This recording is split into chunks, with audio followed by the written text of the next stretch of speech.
தீபாவளி பண்டிகையை ஒட்டி அனைத்து அரசு பொதுத்துறை நிறுவனங்களில் பணிபுரியக்கூடிய சி பிரிவு மற்றும் டி பிரிவு தொழிலாளர்களுக்கான 20% போனஸ் வழங்கப்படும் என அறிவிக்கப்பட்டிருக்கிறது.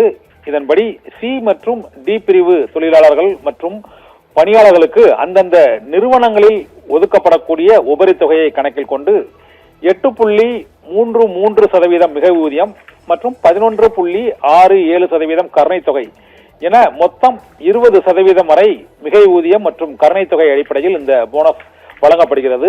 தமிழ்நாடு மின் பகிர்மான கழகம் மற்றும் அரசு போக்குவரத்து கழகம், நுகர்பொருள் வாணிப கழகம் ஆகிய பொதுத்துறை நிறுவனங்கள் மற்றும் தமிழ்நாடு பால் உற்பத்தியாளர்கள் கூட்டுறவு இணையத்தில் பணிபுரியக்கூடிய சி மற்றும் டி பிரிவு தொழிலாளர்கள் மற்றும் பணியாளர்களுக்கு இந்த 20% போனஸ் வழங்கப்படுகிறது. இது தவிர தமிழ்நாடு வீட்டு வசதி வாரியம் மற்றும் சென்னை குடிநீர் வழங்கல் மற்றும் கழிவு நீர் அகற்று வாரியம் ஆகியவற்றில் பணிபுரியும் ஊழியர்களுக்கும் அந்த 20% போனஸ் மிகை ஊதியம் மற்றும் கருணை தொகை அடிப்படையில் வழங்கப்படுகிறது. இதேபோல தமிழ்நாடு குடிநீர் வடிகால் வாரியத்தில் பணிபுரியக்கூடிய சி மற்றும் டி பிரிவு பணியாளர்களுக்கு அந்த 8.33% மிகை ஊதியம் வழங்கப்படும் என அறிவிக்கப்பட்டிருக்கிறது.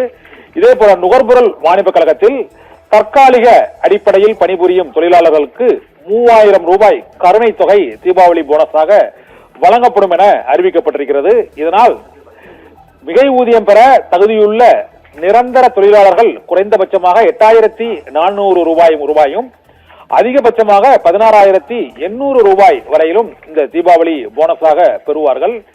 இதன்படி மொத்தம் தமிழக அரசின் பொதுத்துறை நிறுவனங்களில் பணிபுரியக்கூடிய 2,69,439 தொழிலாளர்களுக்கு மொத்தம் 376 கோடி ரூபாய் இந்த போனஸ் தொகை வழங்கப்படும் என்றும், இது தவிர பல்வேறு கூட்டுறவு அமைப்புகள் மற்றும் நிறுவனங்களில் பணிபுரியும் பணியாளர்களுக்கான ஆணை தனியே வெளியிடப்படும் என்றும், அனைத்து பொதுத்துறை நிறுவனங்களில் பணிபுரியும் பணியாளர்கள் மற்றும் தொழிலாளர்களுக்கு இந்த 20% போனஸ் தொகை வழங்கப்படும் என்று தமிழக முதலமைச்சர் மு க ஸ்டாலின் தீபாவளி போனஸாக அறிவித்திருக்கிறார். ஓவியா.